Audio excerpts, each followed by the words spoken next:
girls, welcome back. And if you're new here, welcome. Here in this channel we'll talk about relaxed hair growth tips, protective styling, and so much more concerning the hair topic in general. So if you know you're interested in this type of content, please consider subscribing to join the family. So in today's video, I'm going to be sharing with you guys 23 hair growth tips you can implement this year to help you in your hair journey, help you retain length, make your hair more healthy and all that. And without further ado, we are just going to get started. So the first tip I'm going to share with you guys is to create a regimen. You have to create a regimen for your hair care which incorporates every part of your routines, your washes, your deep conditioning, your relaxers if you are relaxed, your moisturizing, your protective styles. Every single thing you do on your hair, you do to your hair, should be part of a regimen. I already made a video on the channel on how to create a healthy hair regimen, so you can check that video out if you are interested to get started. In case you are new, like you just want to start your hair journey, or you've been stuck at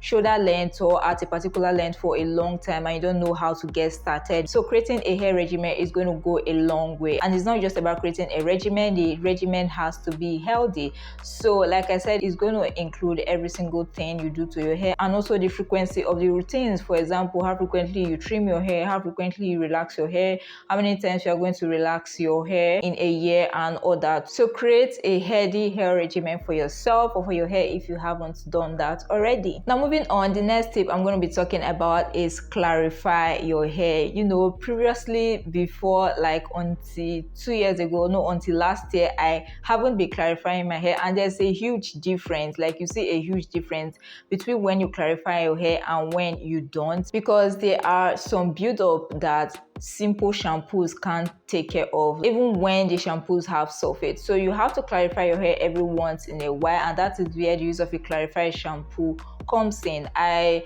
already made a video on my hair care products where I shared with you guys a clarifying shampoo I recently started using. That is the VO5 clarified shampoo. The link to the product is in the description box below, so you can check it out. So you have to clarify your hair every once in a while. Shampoo your hair is different from clarifying your hair. You can only clarify your hair with a clarifying shampoo. So this will help get rid of like everything ordinary shampoos can't get rid of, like stubborn build up and all that. Because when you don't clarify your hair and when you just stick to simple shampoos and all that, yes, your hair will still get clean, but it won't get everything out. It won't get all the build up out, and those may be toxic to your hair strands, and before you know, your hair becomes unhealthy, becomes weak, and starts breaking, and you won't see length retention. So that's why clarifying your hair every once in a while is very, very important. So if you've not been doing this before, start incorporating it into your regimen right now. Now moving on, the next tip I'm going to be talking about is pre-poo or hot oil treatment. This is important, especially when you want to shampoo your hair. If you didn't know, shampoos can actually be very, very drying on the hair, especially when you are using a surface containing shampoo.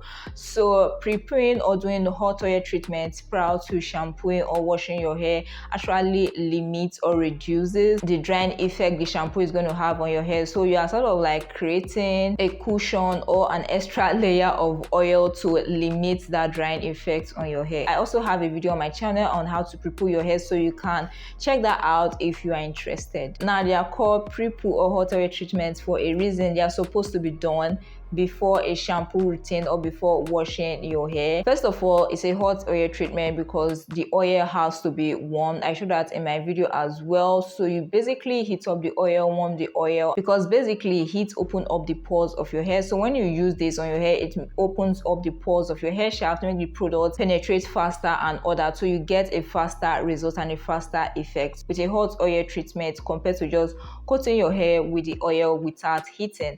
And then it is called a pre-poo because it's supposed to be done before shampooing your hair. Now the thing is, if you decide to coat your hair with that amount of oil without shampooing, you are going to come down with moisture overload. You know, sometimes even when you do pre-poos or hot oil treatments and you go too heavily on the products, even with shampoos, sometimes you still feel the effects. I think I had that issue with my first hot oil treatment or with my first pre-poo. Even after shampooing my hair was still feeling greasy, sticky and all that. It was until I shampooed my hair. That's until my next wash day. That was when I was able to get rid of all the effects.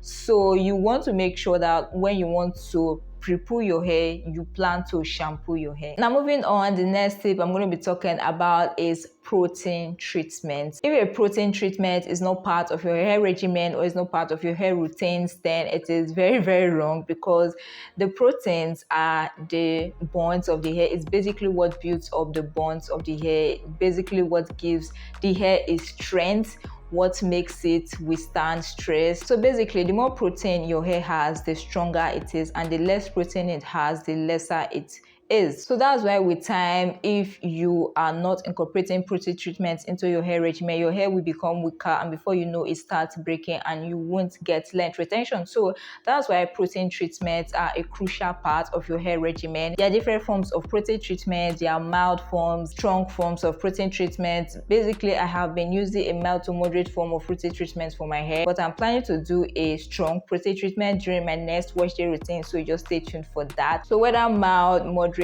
or strong, a protein treatment has to be part of your regimen. It mustn't be in every wash day. You can alternate between a protein treatment and a moisturizing treatment to keep that protein moisture balance in your hair, which is going to take me to my next step, moisturizing deep conditioning. Now when it comes to deep conditioning routine or deep conditioning your hair, some people get the impression that we are referring to just protein treatment. That is not correct. Your deep conditioning should be made up of both protein and moisturizing deep conditioning. Now the protein deep conditioning can be covered by the protein treatment, but the moisturizing deep conditioning, you have to cover it with a moisturizing deep conditioner or something that can substitute as a moisturizing deep conditioner. So you want to make sure to keep that protein moisture balance in your hair. You can do both protein and moisturizing deep conditioning or protein and moisturizing treatments on the same day, or alternate between protein and moisturizing deep conditioning on alternate wash days. So whichever you choose to do, just make sure that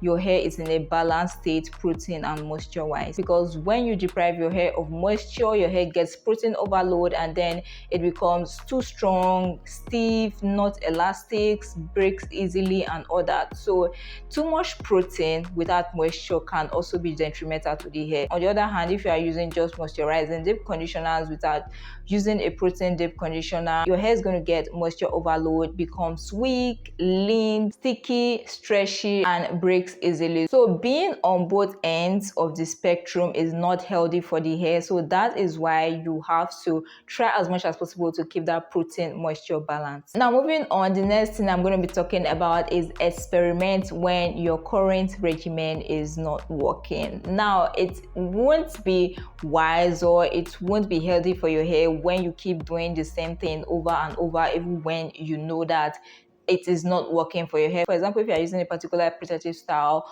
or you are using a particular product, or you wash your hair like at particular intervals, deep condition at particular intervals and all that, basically whatever your hair regimen entails, if you are doing all this and you are not seeing improvements with length, then you have to experiment with your regimen. You have to make changes either in your products, your protective styles, the frequency of your washes, how long you stretch your relaxers, how frequent you trim and all that. So basically, if something is not working for you, you have to try as much as possible to change it or change a part of it. That was what I did when I got to a growth plateau. If you are not seeing results in length, it means your hair is actually telling you that what you are doing is not working, and that is why it is not responding. So if you are not seeing length retention, it can actually be good on one side, because it is a way of your hair telling you that what you are doing is not working. So you can actually learn from that and change what you are currently doing. So yeah, that's why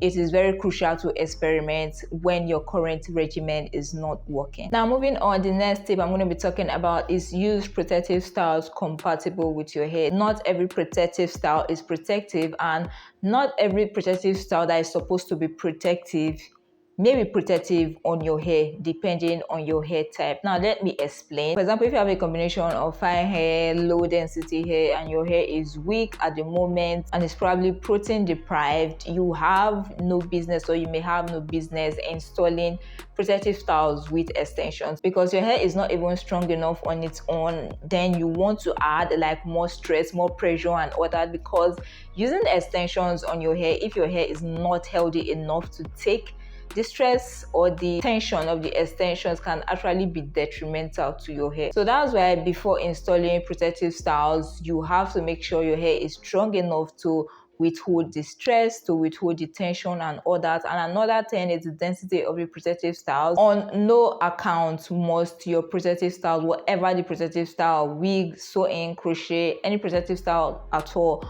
on no account must they be too heavy for you to carry. When your protective styles are too heavy to the extent that you can feel it, before you can feel it, it means that the tension on the hair itself is much. And when the tension of the extensions of the attachment is strong on your hair, you are going to start getting breakage and shedding from what is called traction alopecia due to the tension of the hair on your hair strands. So try as much as possible to select the right protective styles depending on your hair type and on the current state of your hair. So yeah guys, there are a lot of other tips. Like I said, this video is about 23 hair growth tips to retain length, to make your hair more healthy and all that. I'll have to make a part 2 of this video, so make sure to stay tuned for that. So yeah, the first part of this video is going to end here. If you watched this video this far and you enjoyed it, please don't forget to give it a big thumbs up. If you're new here and you aren't subscribed, please consider subscribing to join the family, and don't forget to turn on the post notification bell so that you'll be the first to get notified whenever I upload a new video.